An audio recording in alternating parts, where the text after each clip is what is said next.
Last week we talked about it's no mistake when you commit anything against the Word of God. It is a sin. Praise the Lord. Amen. Today we're looking at something called, there are no cheap seats in the kingdom of God.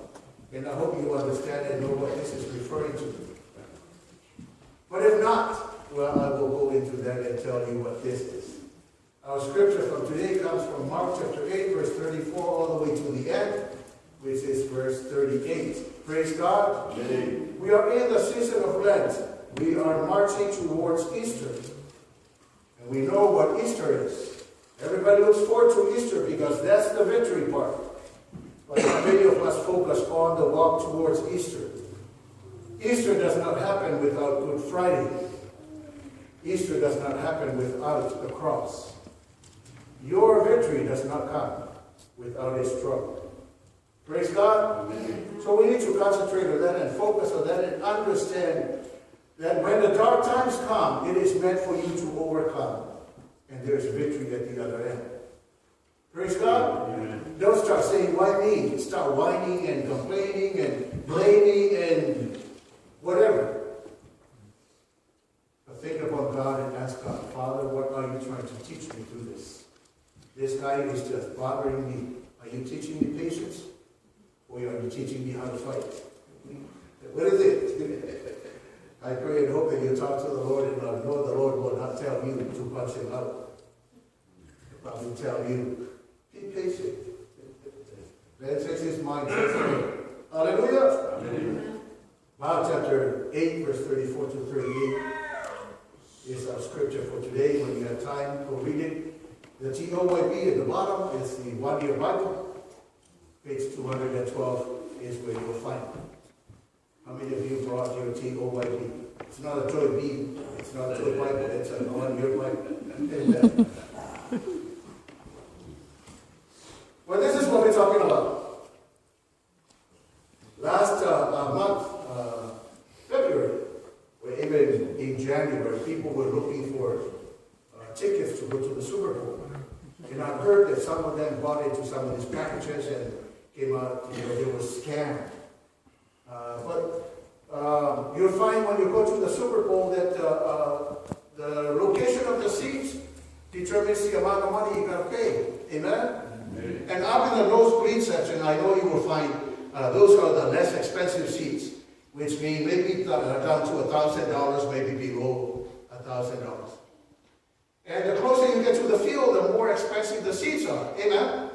And you'll find out that when you're at the 50-yard line, right there in the middle, right next to the very front row, that seat will probably cost you $10,000 to $20,000 to get there.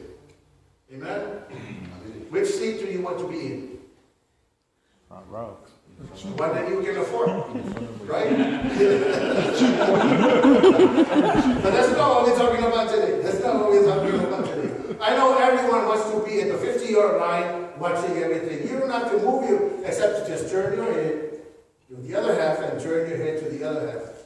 And if you're up on the top, you can already see what is going on down the bottom. I want to tell you today that I know a lot of people want to be close to where the action is. But the cheap seats, man, you're way up there, way back in the back.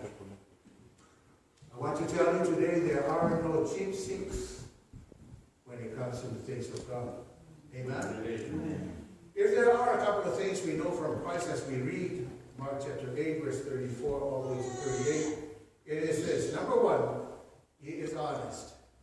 He does not try to bribe you or make you come into something and promise you something that it is not true.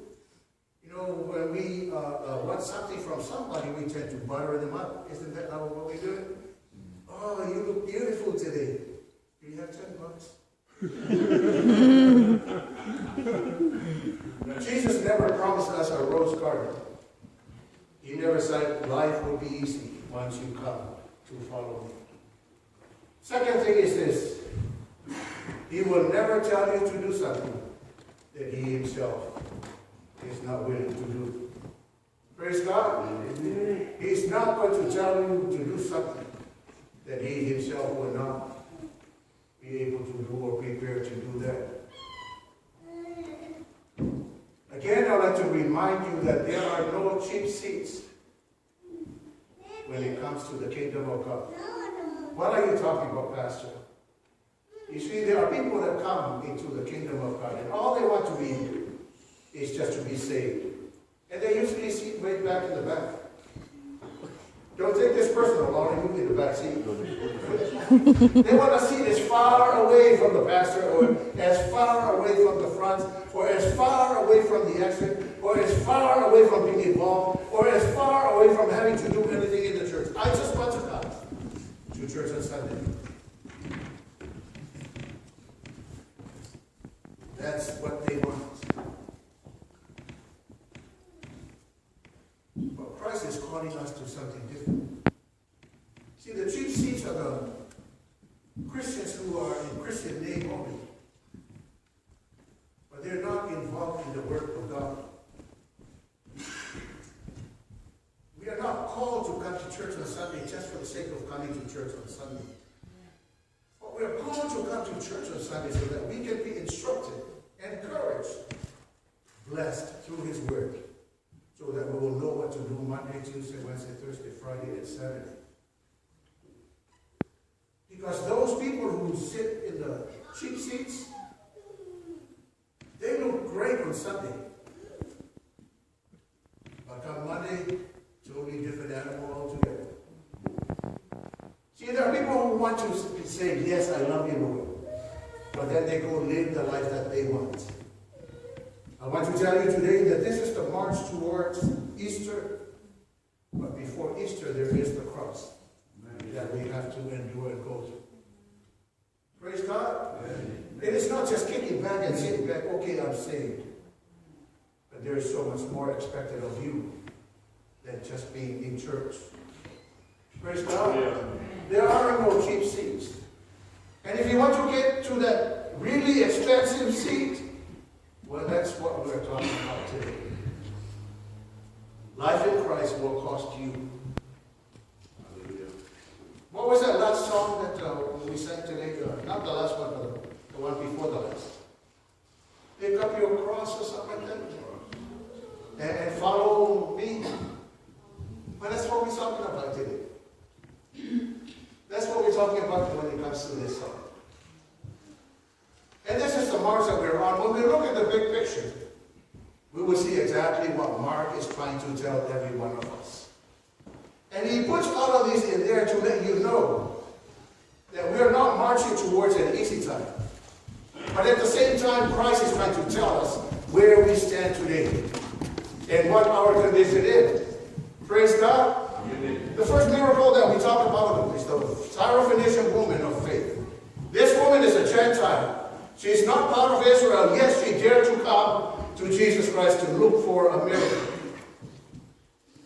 To look for a miracle. Christ told her, no, we can't give the children's food to the dogs. And we can't do that. But the woman in her, being smart, says, but even the dogs eat the crumbs that fall off the table. Amen? Amen.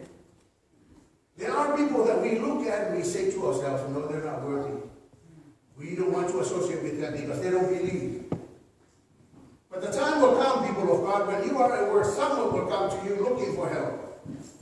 And what are they saying? Even the dogs look for crumbs to fall off the table of the children of God. You're placed in your work to help somebody who will come to you at some time during your life and ask you for help. Not necessarily money, but all of the money in the world will not pacify the turmoil that is in your heart. Amen. And only Christ can give us the shalom that we all look for. Praise God. Amen. So this woman is trying to tell every one of us, lest we think that we are in the church, that we are the only ones that Jesus loves.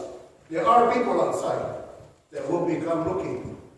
They will be looking to you and asking you, you look different, you talk different, you behave differently from everyone else. What is it? I need help. Can you do this for me? The healing of the deaf mute speaks to every one of us. We have heard the word of God day in and day out, yet we only hear, but we do not understand. Or we do do not want to hear. Although it goes in one ear, comes out of the other. Mark is framing this for us to let us know where we are today. Praise God. Amen. Because there are too many of us are up in the cheap seats and those precepts. There are too many of us that are back there. Yeah, we love to know, good word, Pastor. Good word today. But tomorrow, no application of that good word that you heard Sunday. It is good only for Sunday and the time that you hear it. But the moment you exit that door, a whole change comes over you. Hey girl, hey guy, we all live a different life from where we are when we are in here. Amen? Amen. Deaf and mute. And Jesus had to heal them. For you to be able to get out of that cheap seat, Jesus has to heal you. Jesus got to move you enough so that you're able to get up. Perhaps he has to light a fire underneath you. God forbid that should be. Because fire burns and burning is painful. Praise God. Amen. Remember, we're marching towards Easter. The feeding of the 4,000, Mark is trying to tell every one of us, there is nothing impossible with God. 4,000 people, 7 loaves of bread, no biggie. Jesus can do miracles with the little that we have. Mark is trying to tell you, whatever it is that you are struggling with, whatever it is that you lack, whatever it is that you think you do not have, Jesus is able to do for you. Praise God. Amen. If only your ears would open. More importantly, if only your heart would. See, to heal the deaf mute, Jesus had to put his fingers in his ears, spit in his eyes, touch his tongue. And then he was healed. Hallelujah. Amen.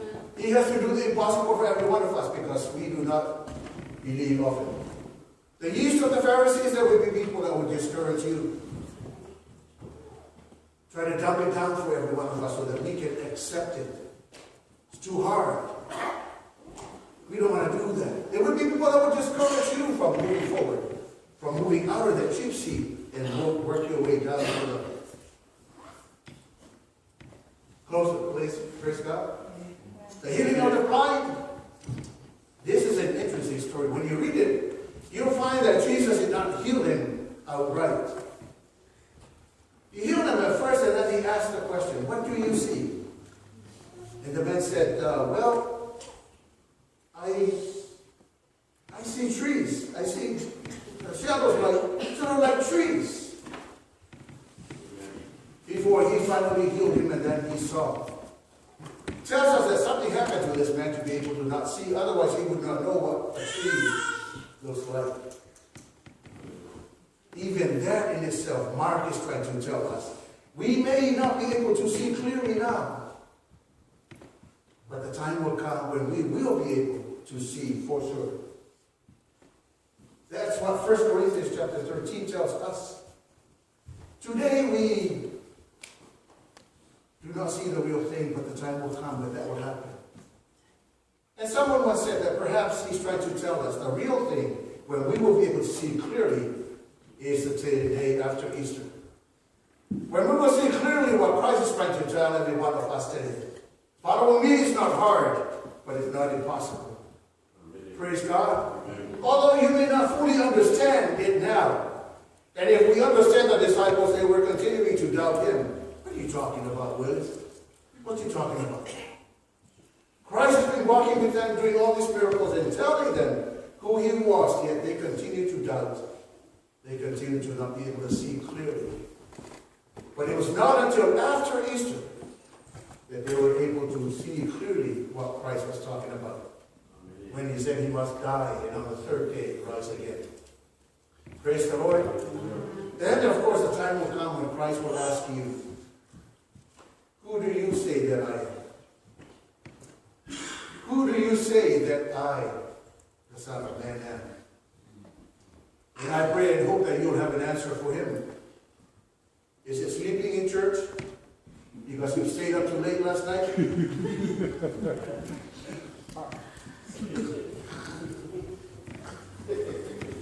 When it